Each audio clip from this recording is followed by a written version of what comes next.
Desde los decadentes callejones de la vieja Shanghái, se ocupaban de todos los vicios, y no exagero, a las peligrosas calles de Chinatown, había bandas de chinos por todas partes, se pegaban tiros los unos a los otros. el crimen organizado chino ha tomado muchas formas a lo largo de los siglos.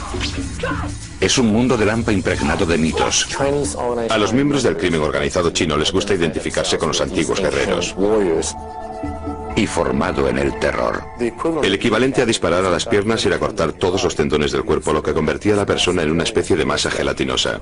Pero su meta siempre ha sido la misma. Ganarán dinero recurriendo a cualquier método.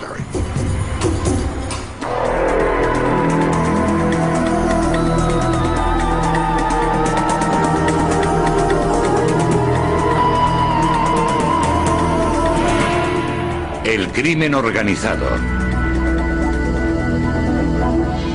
Episodio cuarto. La mafia china.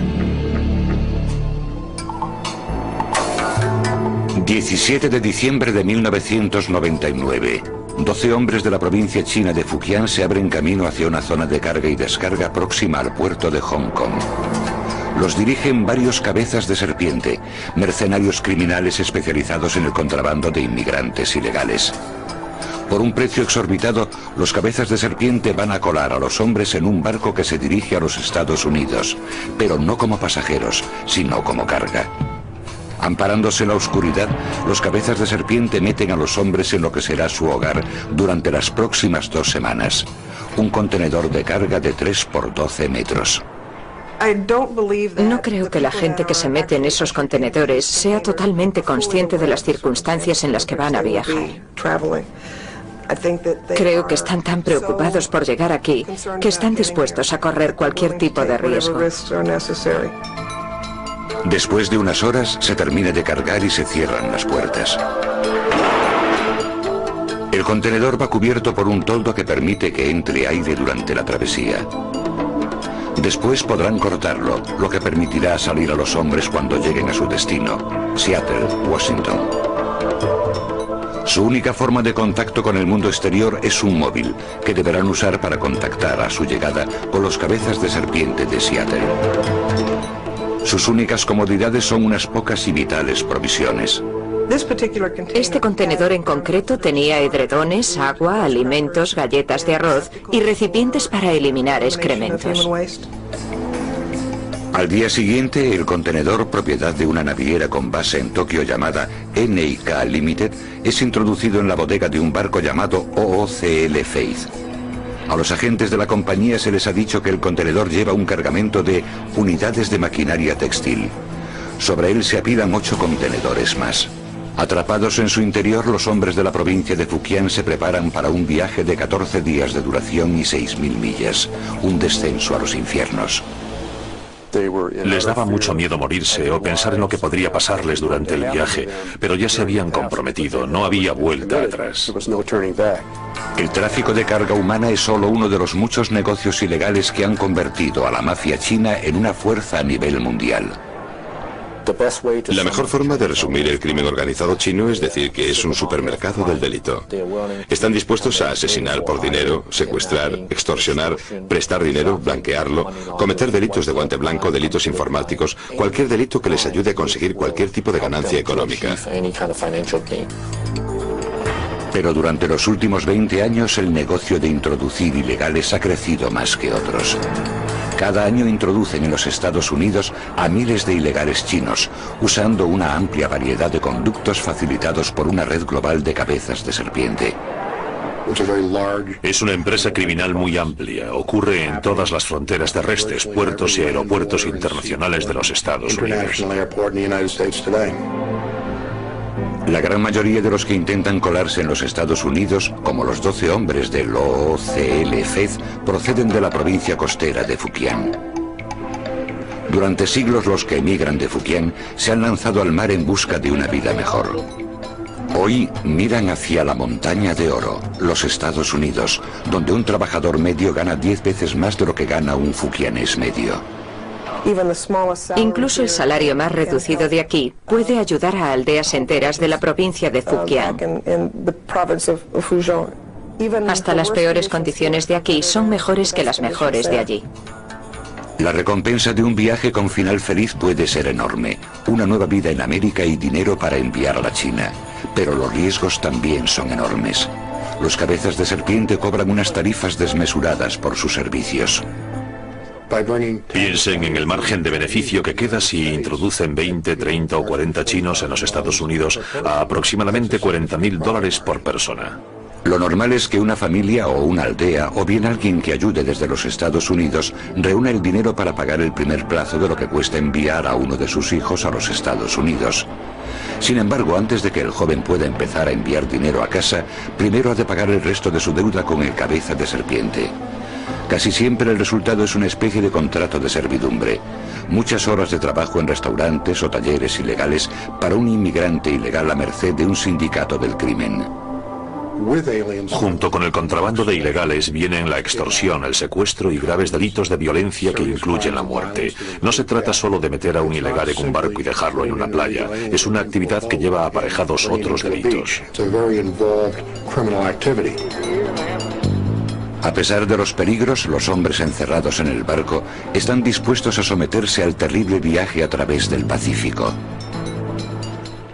Sabían que ese era el riesgo que debían correr para conseguir lo que para ellos es lo más importante de su vida, llegar a los Estados Unidos. Pero tras 12 días en el mar, su plan empezó a fallar. El 29 de diciembre de 1999, la naviera NIK se enteró de que los contenedores que decían llevar unidades de maquinaria textil y que iban en un barco que había atracado cerca de Los Ángeles, en realidad llevaban ilegales chinos. La compañía se puso en contacto con el Departamento de Inmigración para informar de que había otros envíos similares. Había 3 contenedores más enviados por la misma compañía que habían declarado el mismo tipo de contenido. Uno de esos contenedores iba a bordo del OOCL Faith. 6:30 de la mañana del 2 de enero de 2000, el OOCL Faith atraca en Seattle. Los agentes de aduanas y del servicio de inmigración están esperando y preguntándose con qué se van a encontrar.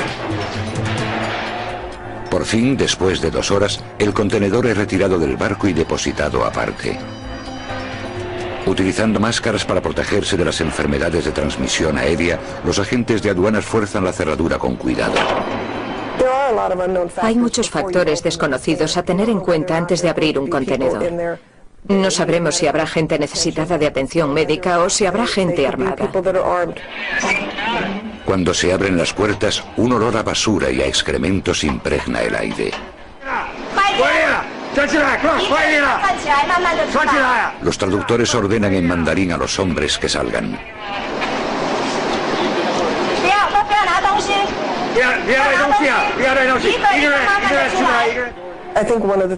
Una de las cosas que más me afectó fueron las deplorables condiciones en las que esa gente tuvo que viajar. Me cuesta mucho aceptar el hecho de que alguien sea capaz de hacerle eso a otros seres humanos por dinero. Por suerte, los 12 hombres habían sobrevivido al viaje. Pero ahora se enfrentaban a un viaje de otro tipo. A 4 semanas y 6.000 millas de su casa, quedaron bajo la custodia del Departamento de Inmigración que los detuvo por polizones. Esa semana, el OOCL Faith fue uno de los 4 barcos que llegaron a Seattle con carga humana en sus bodegas. El Departamento de Inmigración arrestó a 3 cabezas de serpiente involucrados en la operación, 2 de los cuales fueron condenados a 2 años de cárcel. Pero aunque el Departamento de Inmigración haya acabado con una organización dedicada a la introducción de ilegales, el problema es que continuamente se forman nuevas redes. Yo suelo decir que el crimen organizado chino es como el virus de la gripe, porque mutan constantemente para formar grupos distintos y alianzas diferentes, por lo que resulta muy difícil investigarlos. Hoy, en todo el mundo operan cientos de esos grupos. Pero los orígenes del mundo del hampa chino se encuentran en un grupo concreto. Un sindicato del crimen secreto con un misterioso y mítico pasado, las Tríadas.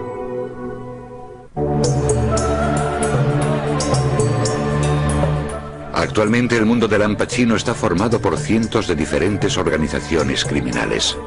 Pero sus raíces se encuentran en un solo grupo, una antigua hermandad llamada la Asociación del Cielo y la Tierra, más conocida como las Tríadas. Los orígenes de la banda más conocida de la China son motivo de debate desde hace mucho tiempo. Según la leyenda conocida por muchos chinos, la historia comienza en 1671, en un monasterio Shaolin de la provincia de Fujian. Allí un grupo de monjes budistas lleva una vida de sencillez y aislamiento. Cuando no meditan, perfeccionan un tipo de arte marcial que llegaría a ser conocido como Kung Fu. Un día los monjes se enteran de que los ejércitos bárbaros se acercan a la capital, Pekín, y amenazan con derrocar el imperio Qing.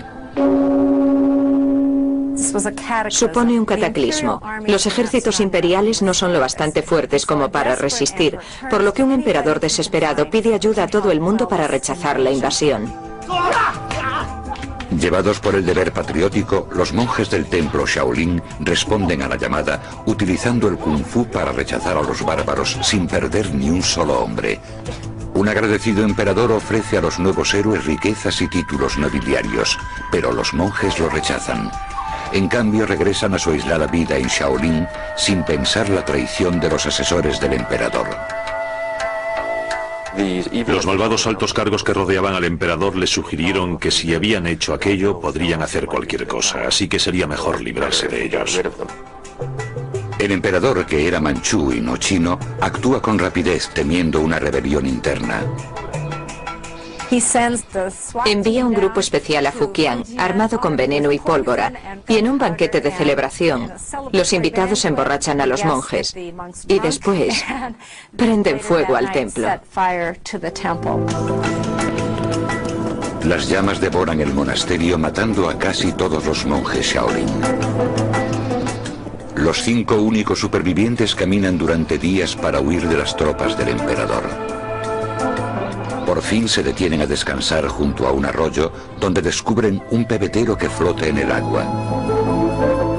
Lleva unos caracteres chinos que dicen: derrocad a los Qing, restaurad a los Ming. Aquellos monjes, al ver el pebetero, pensaron: el cielo nos ha enviado un mandato. Para los monjes el mandato está muy claro: deponer al emperador que los ha traicionado y restablecer la dinastía Ming para que la China vuelva a ser gobernada por los suyos. De este encargo patriótico surge una nueva hermandad que los 5 monjes se encargan de expandir por toda la China. Durante siglos, las distintas versiones de esta historia han dado forma a la mística de las Tríadas. Sin embargo, los historiadores dicen que la leyenda de los monjes Shaolin es solo eso, una leyenda. De hecho, afirman que no hay nada noble en el nacimiento de las Tríadas. A los miembros del crimen organizado chino les gusta identificarse con esos antiguos héroes y guerreros para darle un toque especial a sus actividades delictivas. Para mí no es más que puro cuento. Según los eruditos, la auténtica historia de las Tríadas comienza en la provincia de Fujian durante el siglo XVIII. Era una época de agitación económica y los jóvenes que vivían al margen de la sociedad se vieron obligados a marcharse en busca de trabajo. Pero en Fujian los caminos eran peligrosos porque estaban llenos de bandidos y ladrones. En el siglo XIX, Fujian es el salvaje oeste de la China. Cualquiera estaba expuesto a que en cualquier momento lo insultasen, abusaran de él, le robasen, se aprovecharan de él, lo estafasen o incluso lo matasen. Como medida de protección, los jóvenes se juntaban para formar sociedades de ayuda mutua. Eran como familias adoptivas, hermandades unidas por sus juramentos de lealtad. Si estabas en el mercado y alguien intentaba engañarte, podías decir: si sigues engañándome, llamaré a mis hermanos y cuando acabe el mercado te machacarán la cabeza. Pronto, las sociedades fundadas para defenderse comenzaron a delinquir también. Los hombres que entraban en esas sociedades, que las necesitaban, no eran angelitos, ocupaban el escalón más bajo de la sociedad. Se dice que aquí, en este templo, un grupo de monjes itinerantes formó una hermandad secreta en 1761. La llamaron la Asociación del Cielo y la Tierra, nombre inspirado en la imagen tradicional china del orden cósmico, el cielo encima, la tierra debajo y los seres humanos en el medio. Para representar esta relación, la Asociación del Cielo y la Tierra tomó como emblema un triángulo equilátero, símbolo que con el paso del tiempo dio lugar a su nombre occidental, las Tríadas. En poco tiempo, distintas ramas de esta nueva hermandad comenzaron a surgir por toda la provincia de Fujian. No tenían un padrino, un papa, una figura central. La sociedad se fundó como una serie de pequeñas unidades o células autónomas que parecían surgir casi al azar. Los nuevos miembros se iniciaban con un solemne ritual cuyos elementos se siguen usando actualmente en las Tríadas. El ritual solía empezar cuando los iniciados pasaban por debajo de varias espadas alzadas, lo que simbolizaba la entrada a una nueva familia. Después se sacrificaba un animal al que se desangraba y cuya sangre se mezclaba con vino y cenizas de incienso. Los iniciados se pinchaban un dedo añadiendo su propia sangre a la mezcla. Al final, tras jurar que nunca traicionarían los secretos de la hermandad, bebían. Durante décadas la Asociación del Cielo y la Tierra consiguió escapar al control del gobierno. Pero en 1787 el emperador descubrió su existencia. Debido a su mitología mesiánica, la leyenda de los monjes Shaolin, la misteriosa sociedad podía representar un peligro para la dinastía en el poder. Y se lanzaron a una caza de brujas por toda la costa de Fujian, donde en algunos lugares fueron casa por casa en busca de los supuestos miembros de la Sociedad del Cielo y la Tierra. Pero la caza de brujas no salió bien. Cuanto más interés ponía un gobierno en acabar con ellos, más crecían y se expandían. Algunos miembros pasaron a la clandestinidad y se repartieron por toda la China, llevando con ellos los secretos de su criminal hermandad. Casi de repente, la fracasada persecución del gobierno convirtió a la Asociación del Cielo y la Tierra en la sociedad secreta más famosa y célebre de la China. Durante el siglo siguiente, las Tríadas se extenderían por todo el sudeste asiático y se establecerían en los barrios chinos de Norteamérica. Sus actividades ilícitas abarcaban cualquier campo: tráfico de drogas, prostitución, juego. Y como las Tríadas formaban el grupo que definía el crimen organizado chino, surgieron decenas de imitadores. Con el tiempo, uno de ellos controlaría el oro blanco del tráfico de opio de la China y con él la ciudad más decadente del mundo, Shanghái.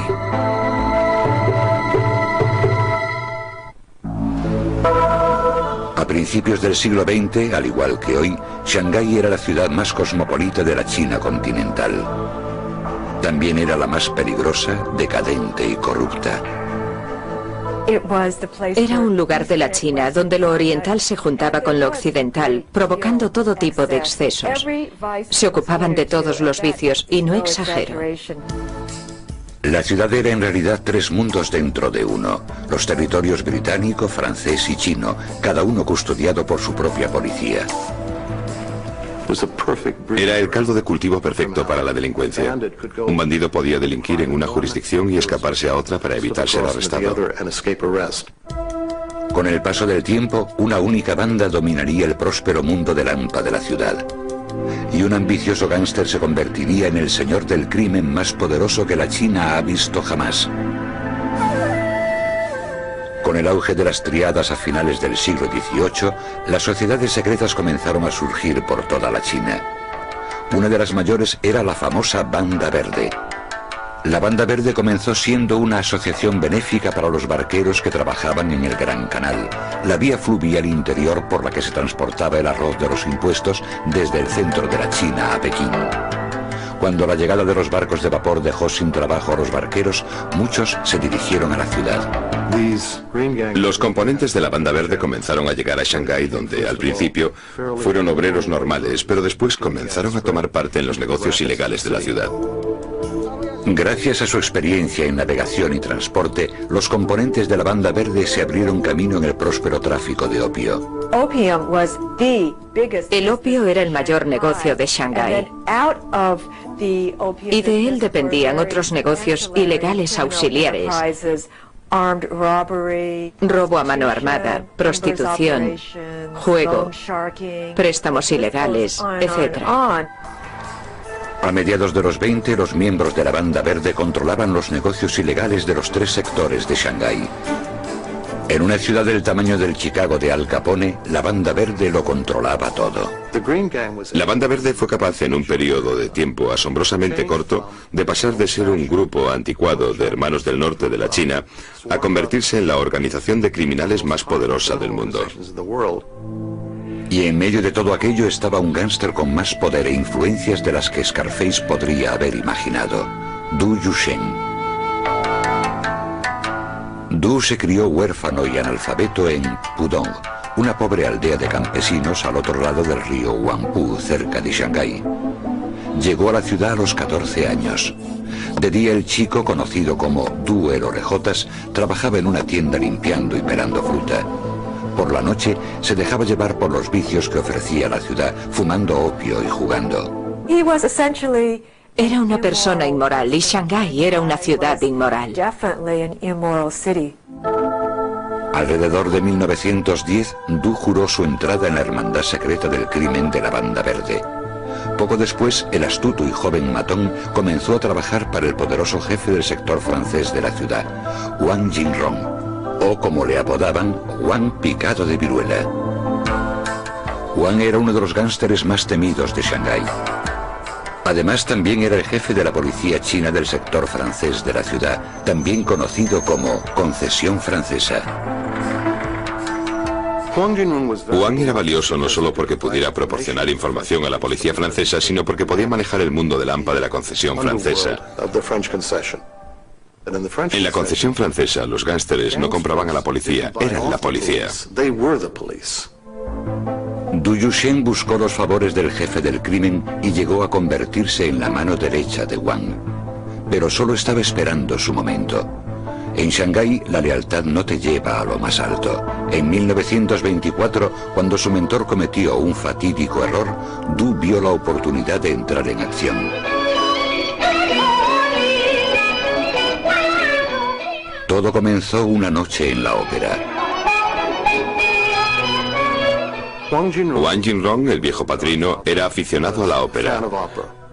De hecho, era el propietario de un teatro de ópera que, en parte, había construido para agradar a una estrella de la ópera con la que estaba obsesionado. Iba 2 o 3 noches por semana a verla actuar. Esa noche, el hijo del jefe militar más importante de la región se encontraba entre el público. Cuando acabó la función, el joven y sus amigos comenzaron a silbar y a abuchear a la estrella preferida de Wang. Furioso por el insulto, Wang ordenó a sus guardaespaldas que le dieran una lección al arrogante príncipe. Se lo llevaron afuera y le dieron una paliza. Pero por una vez, Wang había ido demasiado lejos. En esa época los jefes militares eran los personajes más poderosos de la China. Controlaban el país desde 1911, cuando los rebeldes nacionalistas derrocaron al último emperador Qing, pero fracasaron a la hora de crear un gobierno nacional unificado. 2 noches más tarde, cuando el jefe militar secuestró a Wang y lo encerró, el gángster no pudo hacer nada. Para él fue una humillación terrible. Perdió toda su credibilidad. Wang Picado de Viruela, la persona más poderosa de la Concesión Francesa en la cárcel. Esto provocó el miedo entre la mayoría de los miembros de la organización criminal que él controlaba. El texto chino decía que parecían hormigas sobre una plancha de hierro caliente. ¿Qué hacemos ahora? Se han llevado a nuestro jefe. Sin embargo, Du Yusheng no se dejó llevar por el pánico. En cuanto vio su oportunidad, no la dejó pasar. Sabía que podía desplazar a Wang Jinrong. Primero, Du pagó al jefe militar para que liberase a Wang Jinrong. Naturalmente, después de eso ya nada fue igual. Wang Picado de Viruela tenía que mostrarse agradecido a Du Yusheng. A partir de aquel día, Du Yusheng fue el verdadero jefe de la Banda Verde. Fue un golpe de estado muy bien organizado, pero Du no se quedó ahí. También consiguió que el jefe militar aceptase proporcionar protección militar a los cargamentos de opio que llegaban a la ciudad. Así pudo hacerse con el control del negocio ilegal más lucrativo de Shanghái. Y pronto forjaría una alianza que le aseguraría dicho control durante muchos años.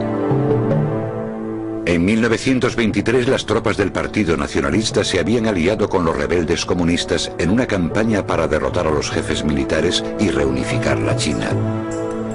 La coalición se apoderó del norte, haciéndose con la región que rodeaba Shanghái. Pero la alianza nunca había sido demasiado sólida. El líder nacionalista, Chiang Kai-shek, no se fiaba de los comunistas y temía por su propio futuro si estos conseguían apoderarse de Shanghái. En 1927, Chiang se puso en contacto con la figura más poderosa del mundo del hampa de la ciudad, Du Yushen. El general le pidió a Du que utilizara la fuerza de la Banda Verde contra los comunistas, que por entonces estaban organizando una huelga masiva en la sección china de Shanghái.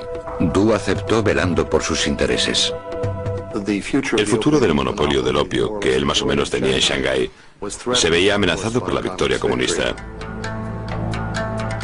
El 12 de abril de 1927, a las 4 de la madrugada, en el centro de Shanghái, un penetrante silbido atraviesa el silencio del alba. A esa señal, miles de miembros de la Banda Verde acceden a la sección china de Shanghái, provocando un brutal ataque contra los huelguistas comunistas. Había comenzado la masacre conocida como el Terror Blanco.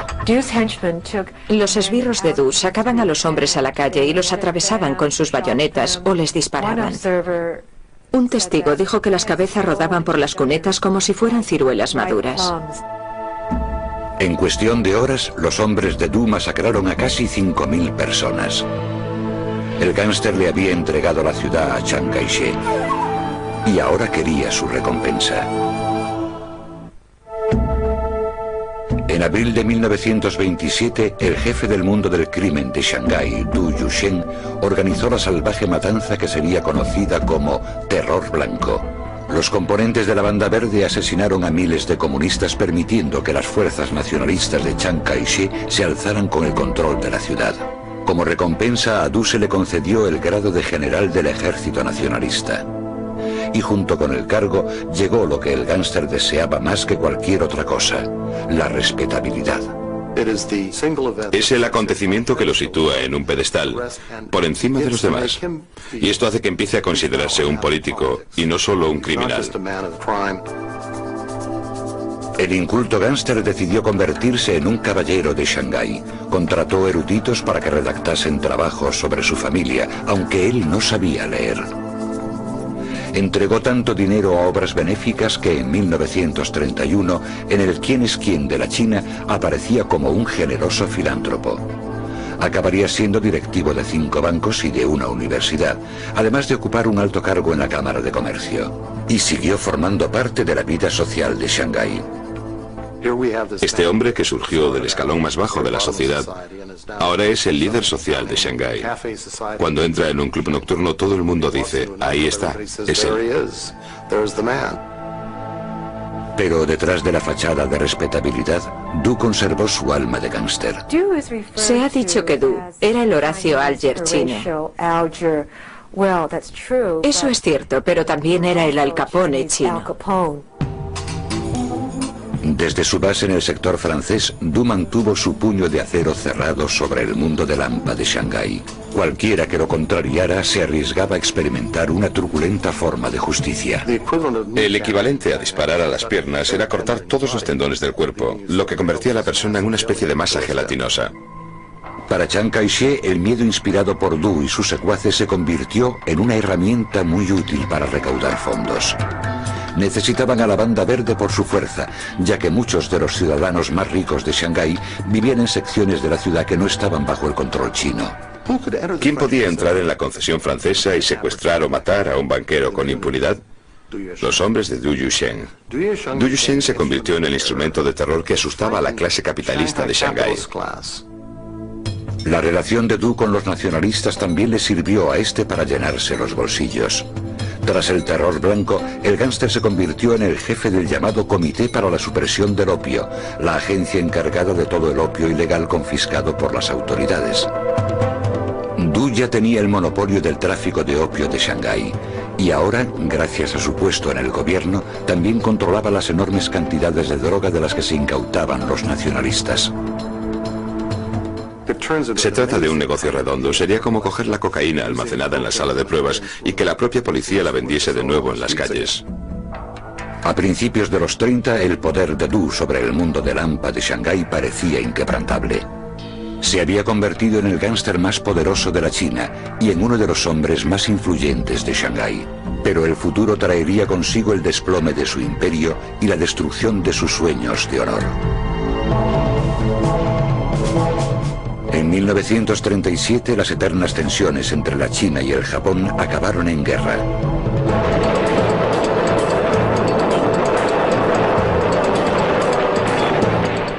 El 14 de agosto, los japoneses atacaron Shanghái. Los refugiados de la sección china de la ciudad huyeron a las zonas internacionales con la esperanza de eludir la amenaza japonesa. Viendo cómo cercaban su ciudad, Du Yuxian movilizó el mundo del AMPA. Los componentes de la Banda Verde lucharon en primera línea de fuego del ejército chino y formaron unidades de guerrilla para resistir la ocupación japonesa. Pero eso no bastó. Tras 3 meses de encarnizada lucha, Shanghái cayó.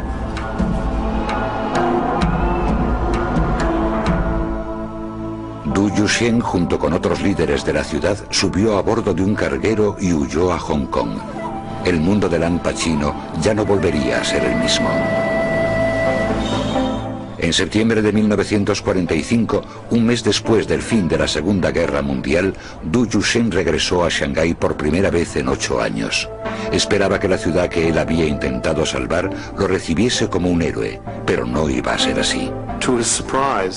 Para su sorpresa, las multitudes que lo veían lo abucheaban porque los había abandonado.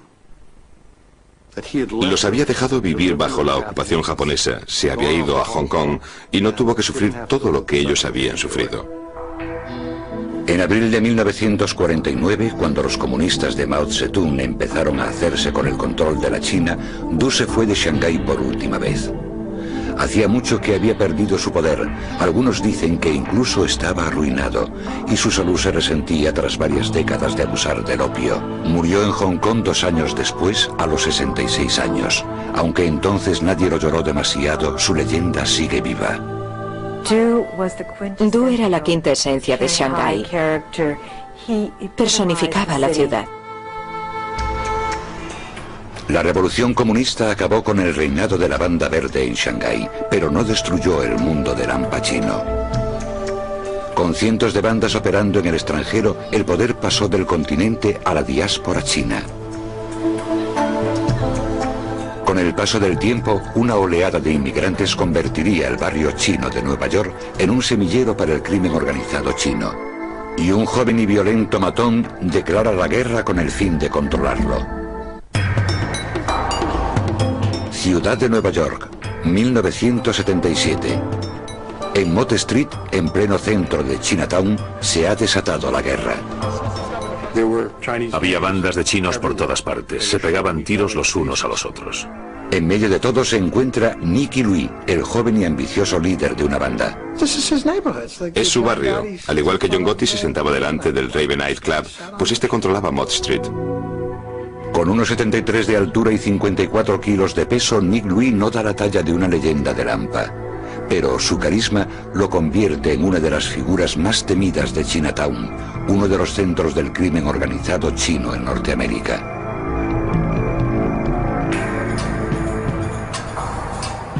Jimpo y Louis llegó a Norteamérica cuando era un muchacho a finales de los 60.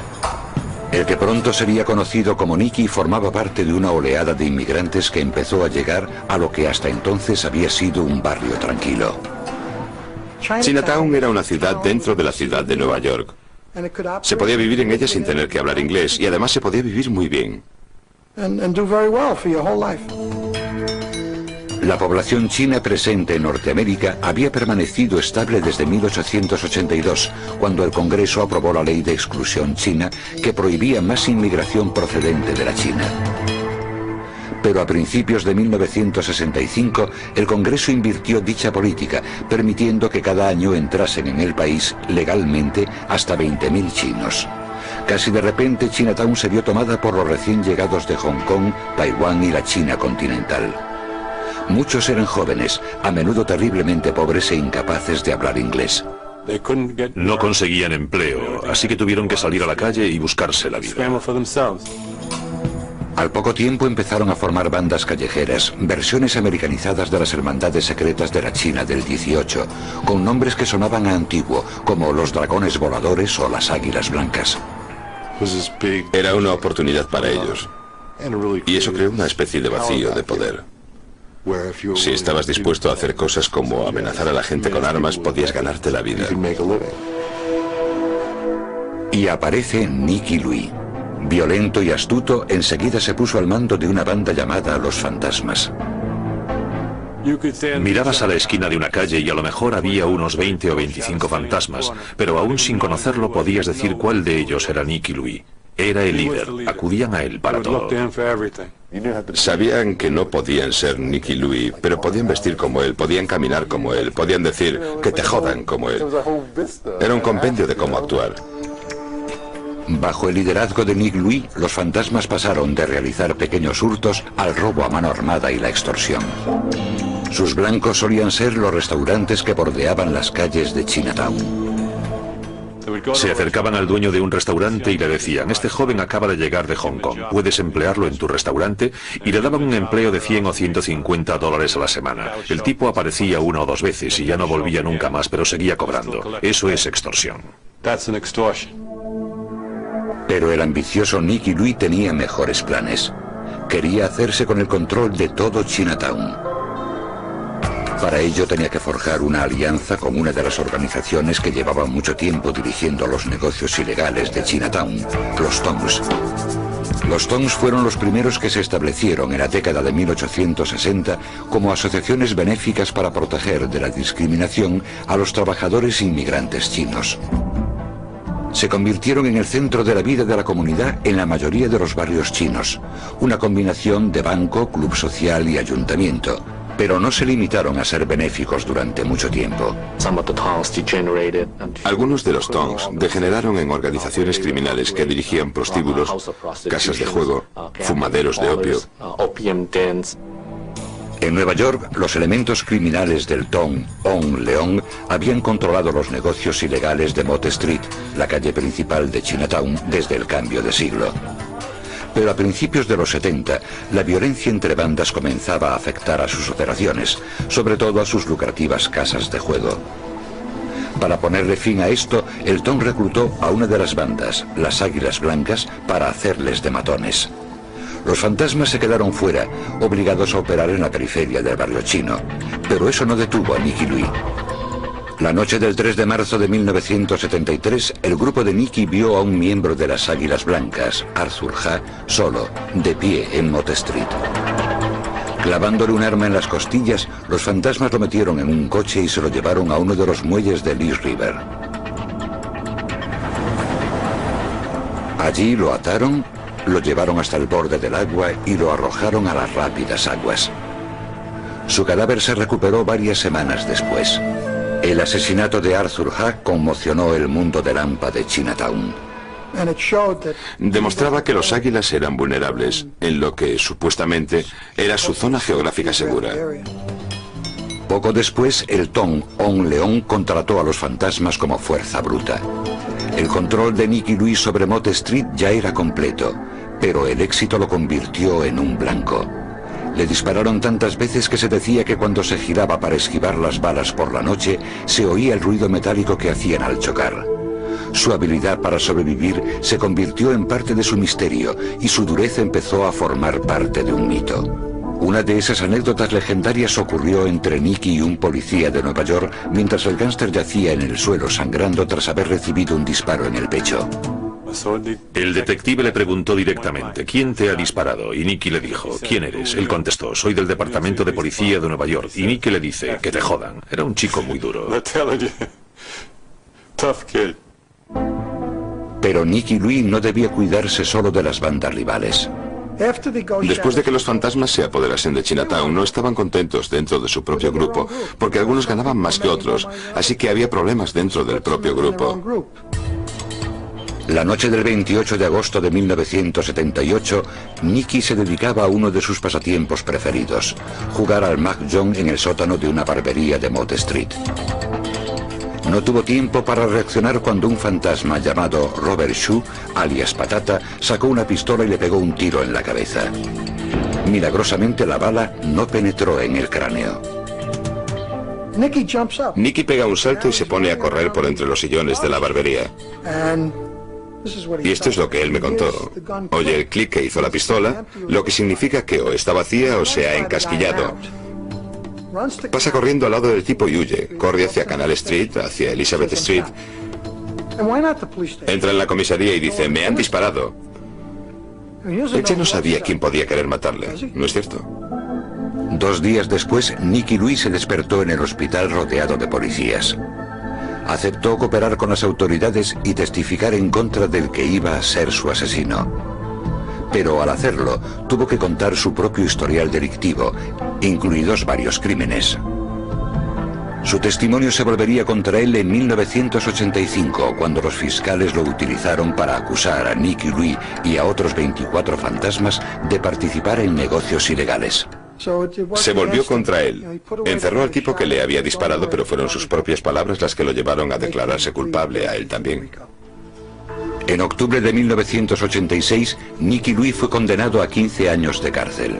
Su caída y la desaparición de los fantasmas supuso el fin de una era en el mundo del Al Pacino. Ya no existe una definición clara de quién trabaja para quién y quién controla qué calles y qué negocios. Ahora es una especie de popurrí de asiáticos dispuestos a delinquir en una comunidad china.